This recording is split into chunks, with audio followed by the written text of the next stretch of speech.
सभी लोगों का उपयोगी ऑल एग्जाम कॉन्सेप्ट क्लासेस में स्वागत करता हूं। आप लोग जानते हो कि words of calculation and science semester 4 का क्वेश्चन कैसे है।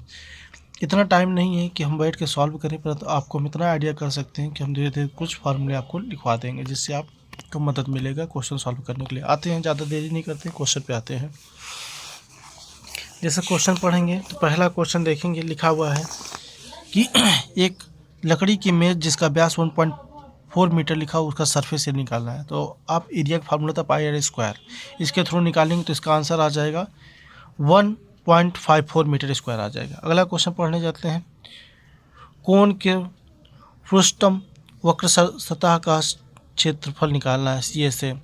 क्या होगा जिसका बड़ा व्यास 12 सेंटीमीटर लिखा, छोटा 6 सेंटीमीटर है, इसके तिर्यक ऊंचाई 14 सेंटीमीटर लिखा है। इसके सामने आपके ये फार्मूला लिखा हुआ है। इसका फार्मूला निकालेंगे, सॉल्व करेंगे तो हमारा ये आंसर 395.64 सेंटीमीटर स्क्वायर आ जाएगा। आगे बारी आगे कि बिंदु -3 -4 को किस चतुर्थांश में अंकित किया जाएगा। अब ये चतुर्थांश की बारी आ रही, तो चतुर्थांश आपके सामने मैंने ये बना कर रखा है। ये देख रहे हैं, ये जो चतुर्थांश है ये हमारा क्या है, एक वाई एक्सेस है और ये एक्स एक्सेस है।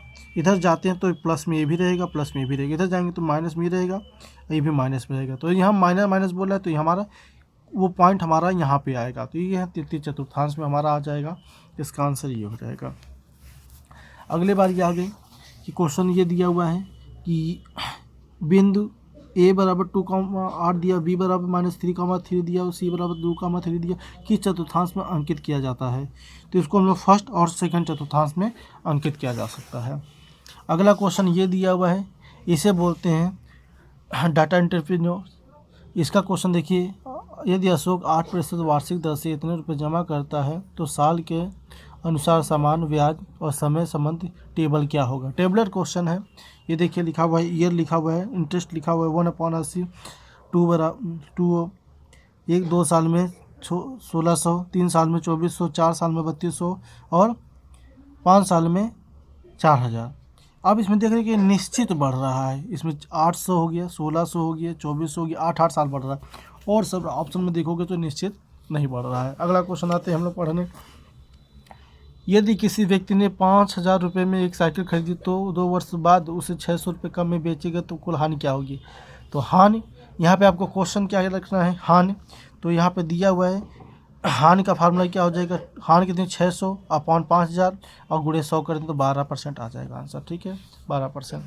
अगला क्वेश्चन पढ़ेंगे कि 5% हानि के साथ 13,600 रुपये में बेची गई स्कूटी क्रय मूल्य क्या हो गया। तो एस पी बराबर क्या होता है, सी पी गुणे 100 प्लस माइनस एक्स अपॉन 100।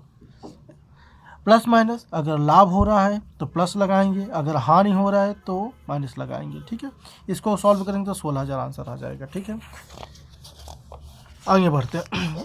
यदि दुकानदार कोई वस्तु 10% की छूट पर बेचता है तो फिर भी उसे वस्तु को 450 रुपये में बेचने पे 20% का लाभ प्राप्त होता है, तो वस्तु का अंकित मूल्य ज्ञात करिए। अंकित मूल्य निकालना है तो अंकित मूल्य बराबर होता है MP बराबर SP और 100 माइनस एक्स अपॉन 100। ये फार्मूला आपको ध्यान रखना है, इससे एक क्वेश्चन आपका जरूर फंसेगा जरूर। ठीक है, तो ये फार्मूला लगा के आप यहाँ पे क्वेश्चन कर सकते हैं। ठीक है, अगला क्वेश्चन करते हैं। इसका आंसर भी आ जाएगा 600 रुपये। उस अलमारी को अंकित मूल्य क्या होगा जो 5% छूट के साथ इतने रुपए में बेचा जाता है। फिर वही क्वेश्चन हमारा, अंकित मूल्य क्या होगा, MP ने पूछ रहा है, SP हमारा दिया हुआ है, ये निकाल दें तो 5500 क्वेश्चन आ जाएगा। अगला क्वेश्चन है, लाभ की स्थिति में क्रय मूल्य ज्ञात करने का क्या फार्मूला होता है। तो हमने 2-3 बार अपना फार्मूला पढ़ चुके हैं। SP बराबर होता है CP 100 plus minus x upon 100। हमने 10 बार बोला आपसे कि प्लस मीन्स हो गया लाभ और माइनस मीन्स हो गया हानि। ठीक है, तो हमारा फार्मूला बन गया B नंबर।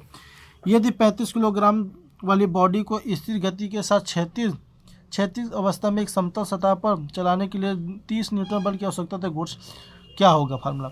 अब इस समय आपको फार्मूला लगाना है कि न्यूटन भी दिया हुआ, वो भी दिया हुआ, इन दोनों का आपको घर्षण गुणांक निकालना है। तो F बराबर M म्यू होता है, तो यहाँ पे म्यू निकालना है तो F अपॉन M हो जाएगा। ठीक है, तो फार्मूला निकाल के आप लोग इसको भाग उग दे के कर लेंगे, आराम से आंसर इसका आ जाएगा। ठीक है, आगे बढ़ते हैं हम लोग। अगला सवाल करते हैं।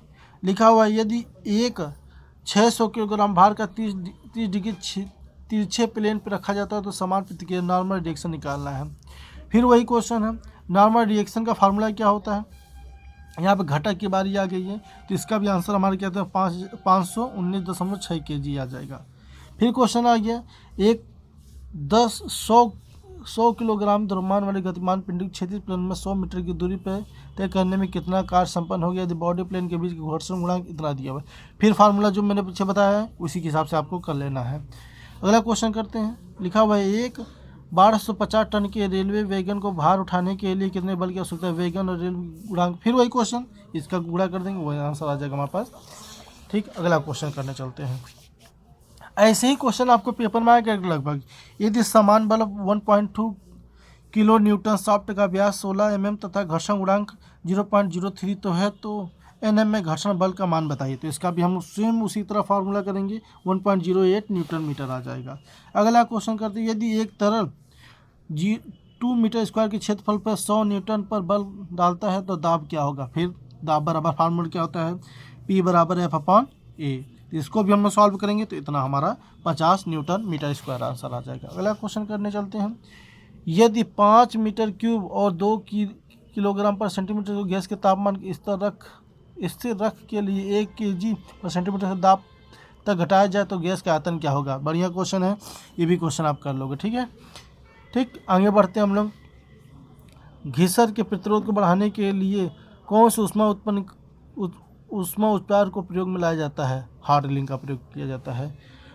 एक कुछ रद्द तक की गई हार्डलिंग के कारण हुई अत्यधिक भंगुरपन को हटाने के लिए कौन सा ऊष्मा उपचार किया जाता है, टेपरिंग किया जाता है। बहुत अच्छा, ये फिटर का क्वेश्चन है लगभग। ठीक है, इसको भी पढ़ना है हम लोगों को।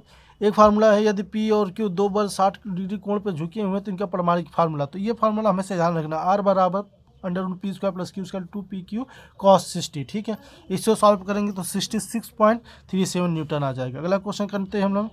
यदि 1.5 किलो न्यूटन क्षैतिजिक केबल बल 2100 न्यूटन लंबवत बल एक टेलीफोन के ध्रुव पर कार्य करता है तो प्रमाणिक बल का मान बताइए। इसको बिल्कुल सिंपल सा क्वेश्चन है, वही आर निकालना है आपको। तो आर निकालना है तो वही फार्मूला जो ऊपर बताया मैंने वही करना है, 2.58 किलो न्यूटन आ जाएगा। अगला क्वेश्चन आते हैं 24 क्वेश्चन पे। ये देखिए लिखा है दिए गए CG में, तो CG हम लोगों को यहाँ पे आपको करना है सॉल्व। बिल्कुल सेम है, अच्छा क्वेश्चन, ये भी बहुत बढ़िया फर्स्ट क्लास है। इसको भी सॉल्व करेंगे तो 116.3 mm आएगा। इसमें स्केलर पूछ रहा है, स्केलर में होता है अदिश राशि। अदिश राशि में जिसमें परिमाण हो उसका आंसर क्या हो जाएगा, गति। और सब हमारे क्या है, सदिश राशि है। ठीक है, thank you for this class, धन्यवाद आप लोगों का।